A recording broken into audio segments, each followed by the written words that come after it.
Hello everybody and welcome back to Space Engine. Yay! It's been what, a month? Like 4 weeks since the last video? Yeah, sorry about that, I've been doing other things and haven't been able to get around to doing Space Engine. But I'm doing it now, most because I want to and because it's been an exciting couple of days. As I'm sure, where the hell am I anyways? I don't even know. Anyways, as a lot of you may have known or paying attention to, NASA released a comment about discovering 7 Earth-sized planets around the star TRAPPIST-1? TEPIST-1? What's it called? TRAPPIST-1. There we go. And that's pretty cool. However, it also does bring up a topic that I would like to point out. Actually, I wonder if I can go there while I'm talking about it. I can. Alright. Now, this is something I'd like to talk about because this also goes into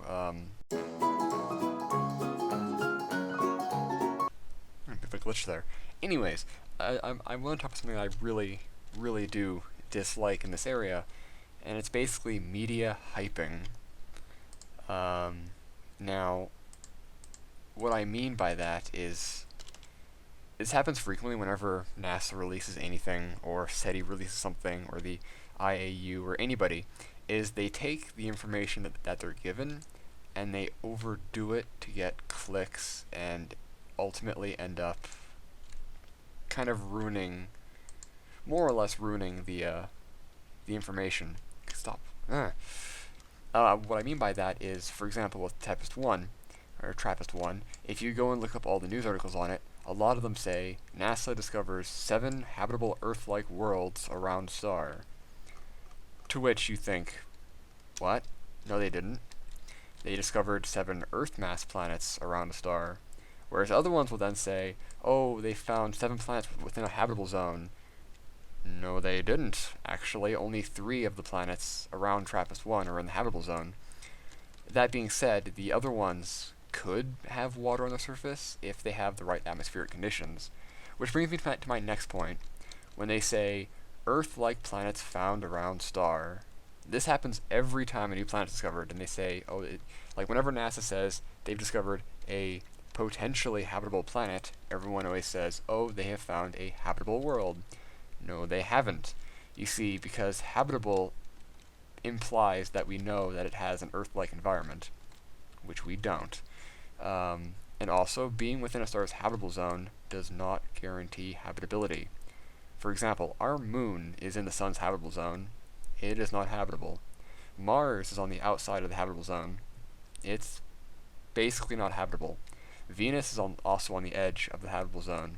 It most certainly isn't habitable. So that being said, there is absolutely no guarantee any of these 7 planets are indeed habitable at all. They just happen to be very good candidates for habitability. However, we don't know even if they have atmospheres, and that's the biggest thing, because a planet can be in the habitable zone, and it'll look pretty, and it's like, yay, we have a planet in the habitable zone that's the same mass as Earth. Then you get there, and it has no atmosphere. I'm sorry, it doesn't matter how close the size is, or how perfect the orbit is, if it doesn't have an atmosphere, it's not going to be habitable. Or on the flip side, you can show up there, and you find an atmosphere that's like Venus's atmosphere, that's ultra thick, full of CO2, and the temperature can melt metal, and it's like, this isn't a habitable world. So this is why whenever you hear news articles like this about, especially planet discoveries, always look at the original person who was putting it out there. In this case, NASA. Always look at the original announcement. I'm not saying the news is wrong. In fact, most of the articles will even say in their article somewhere, they'll clarify that only 3 are in the habitable zone, or the planets may be habitable. But the point is, they always put in their headline, they overstate it, or they just downright lie, and they basically twist the words of the actual announcement to make it seem more sensationalist. Because if you think about it, saying 7 planets that may or may not have the conditions right for habitability sounds a lot less enticing than 7 Earth-like worlds discovered. So again, not saying the news is wrong or fake, it's just the headlines are always sensationalist, and then people don't read the article, they just read the headline and repost and go, oh my god, we found more Earth-like planets. It's like, no we haven't, not yet. We just potentially may have found some. uh, it really, really, really annoys me. It really shouldn't annoy me. It just does because it kind of gives off. That's nice lens flares. It gives off this like it kind of reinforces this really dumb narrative that goes on the internet amongst people who don't read the articles before commenting, and it's really, really, really, really, really sad and depressing. Uh, Anyways, what is TRAPPIST-1? TRAPPIST-1 is a very tiny red dwarf. It's kind of like slow down. It's kind of, I guess you could say it's a bit bigger than a brown dwarf, but it's a pretty small red dwarf. It's only a bit bigger than Jupiter, actually, which means that its planetary system is actually more analogous to Jupiter and its moons than our sun and the star and planets. So that's interesting.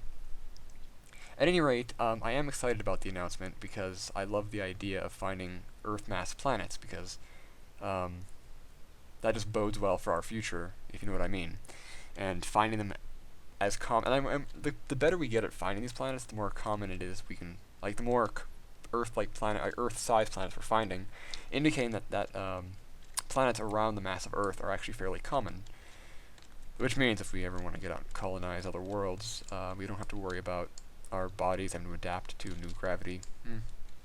Anyways, that was my little spiel about that because I was excited about it, but I was also incredibly disappointed by the news because it was all doing, well, it was basically doing what the media does, which is try to,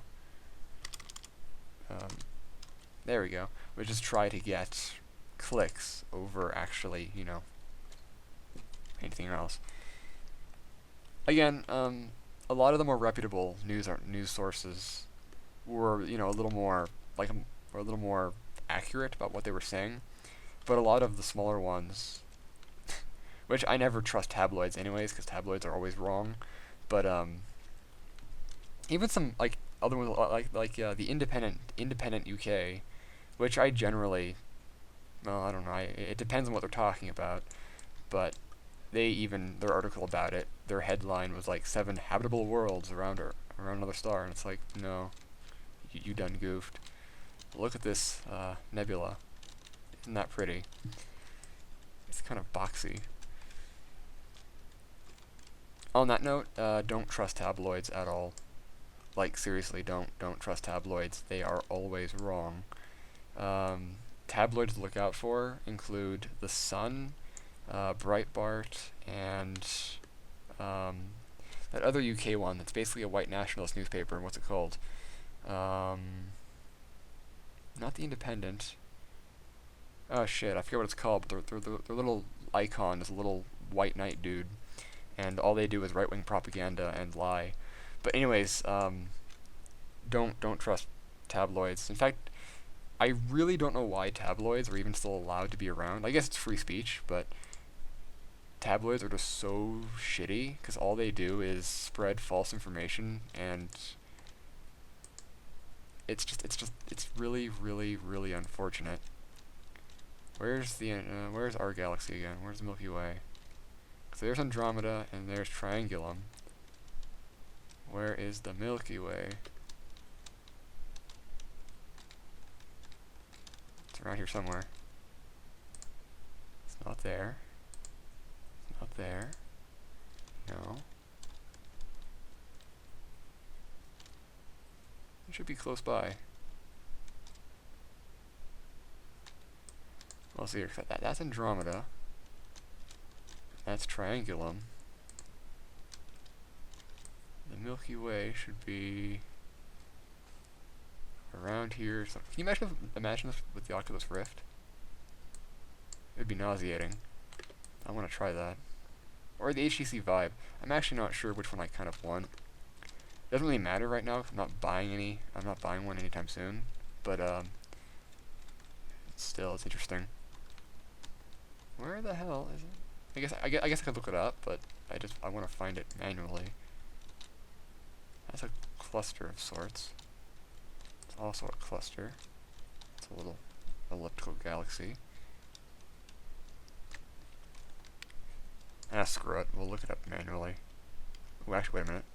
This might help us. Well, okay, it doesn't, but Ah, let's F4. Which one's the lookup? No, there we go. Milky Way. Okay. Milky Way's down there. So Milky Way is way the hell over there. Andromeda's right there, and Triangulum's right there. Triangulum, Andromeda, Milky Way. Now this is important because it actually isn't important, but you know the TV show from the early 2000s, Gene Roddenberry's Andromeda? You might not. Either way, the whole premise was the captain of the ship Andromeda Ascendant. Him and his ship were stuck by a black hole for hundreds of years, and then when they got out, they realized that the civilization in which they were a part of had fallen, which was this thing called the Systems Commonwealth, which was a intergalactic empire spanning Andromeda, Triangulum, and the Milky Way. And he's trying to rebuild it. And wow, the Milky Way is really out of the way between those. But yeah, I don't know. I just thought it was cool. Well, I'm gonna head to the Triangulum because I was there anyways. What was I talking about before I got sidetracked? I was getting angry at tabloids, I think it was. I remember recently I was reading, or by recently I mean somebody made some comment about, you know, an asteroid impact a few weeks ago, and I was like, what asteroid? And they were like, the one that's coming to kill us all. I'm like, alright, eye roll, let's check the internet. And found talk of an asteroid that's going to fly past Earth, but it poses absolutely no risk. However, if you check tabloids like The Sun, they say asteroid set to hit Earth and wipe out all life, and it was one of those things. It also made me really annoyed because it's like it's like, you know,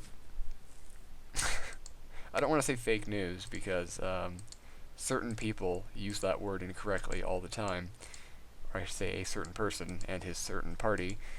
But in this case, tabloids are fake because it's what they do. They make up information and make up things, or they basically just they just want to get clicks. It used to be, you know, you want to sell pages, but now it's just you want to get clicks.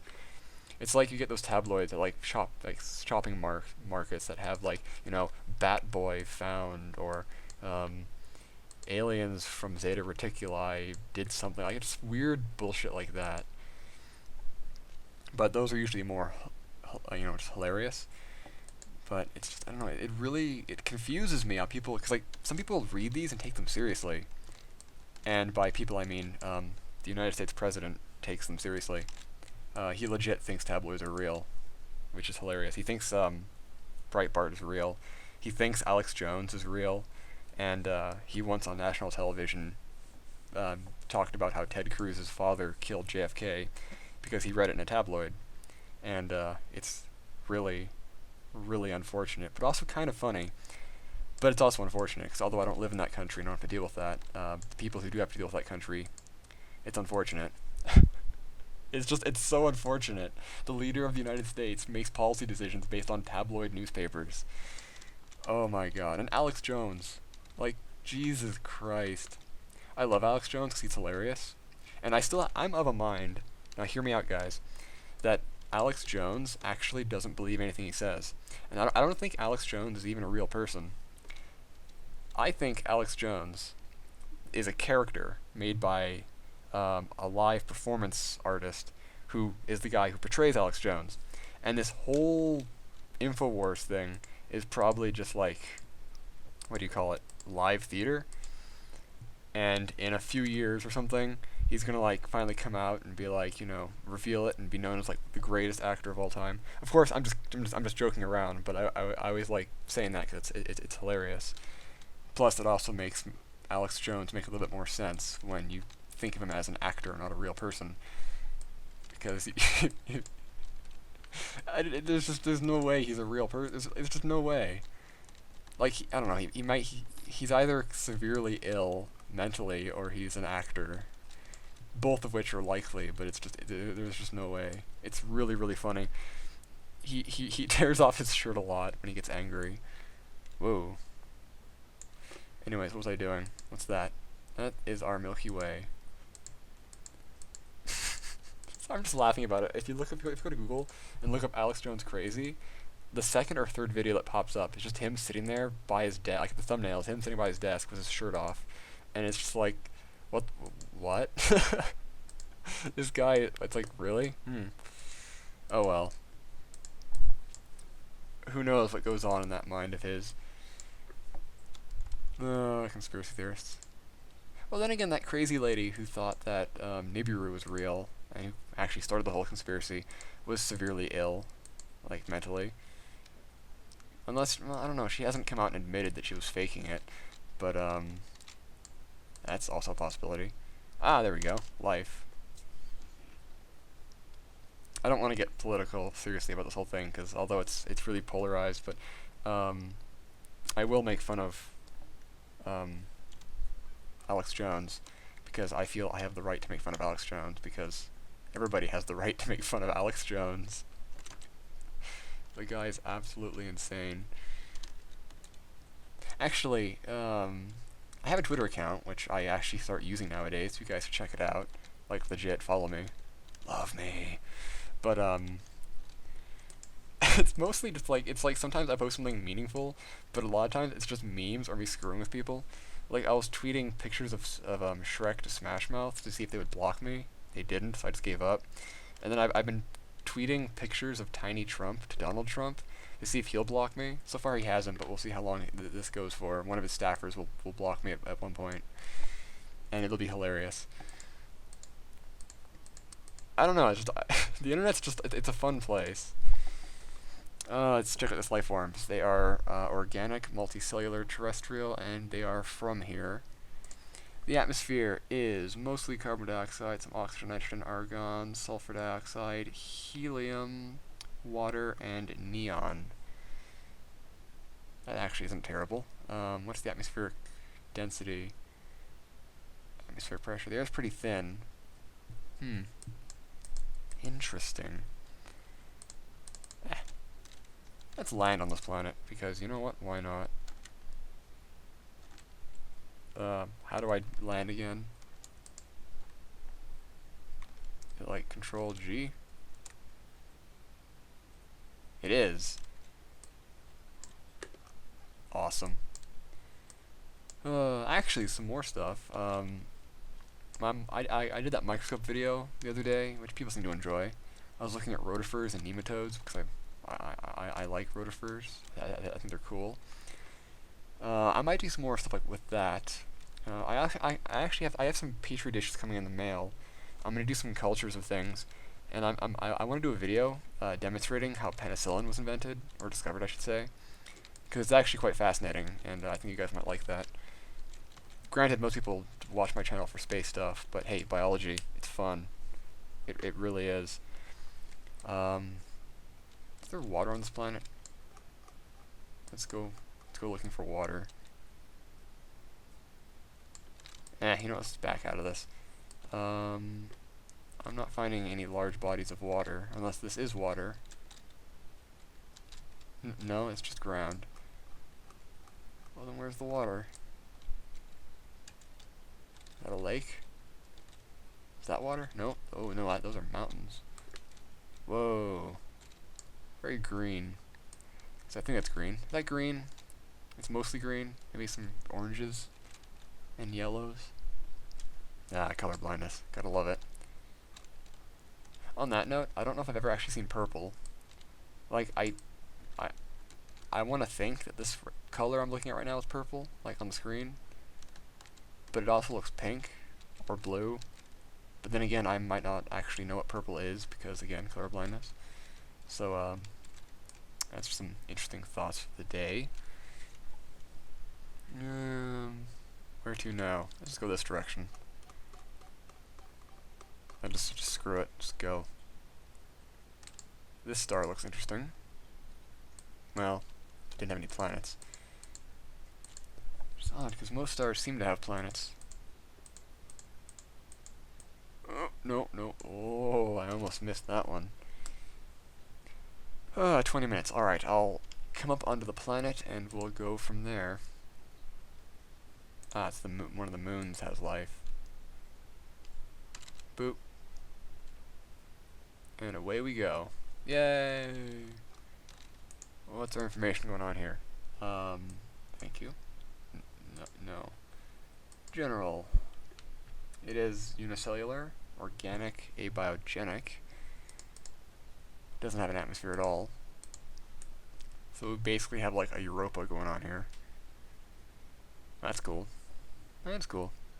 Anyways, I think I'll end it there. If anyone's wondering, I am in fact feeling a lot better this last week, for a few weeks actually, than I was last time I did a video. I don't know, I'm fixing things. But so yeah, that's going well. I will do more videos of Space Engine, as I always will. People may do more species. I probably should at some point, because I do very infrequently. Follow me on Twitter. Also, like and follow the page, or my Facebook page, or the Facebook page of the Terran Federation, which is a global federalist group that I started in January. I talked about infrequently. My book's kind of based on it. Still actually working on the site and other parts of it, but I actually need help with it. God damn it! It's like I already run one website, which is my programs website, and I think that for this I would like to actually get some help. And actually, the whole nature of the whole thing requires help, because it's a global federalist thing, which just calls out for, like, working together. So yeah, if you're good at web design, hit me up. We can talk about it. Anyways, thank you all for watching. I hope you enjoyed. I'll be back with more stuff later, and space.